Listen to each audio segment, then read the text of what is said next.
Hi everyone, in this video you will learn how you can change screen resolution on your system.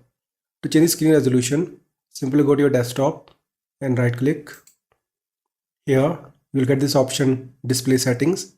In case you're not getting this option, simply go to the search icon on the bottom left, click on it, and here type display settings. Once you see this, just click on it, scroll a bit, and you will get this option display resolution. To change the resolution, simply click here and you will get various options and you can pick any one of them. Let me try with this. You can see I'm getting this sort of warning here.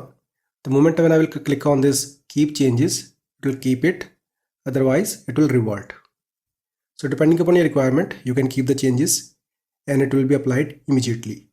So I hope you understood how to change the resolution of your screen. See you in the next video. Have a nice day.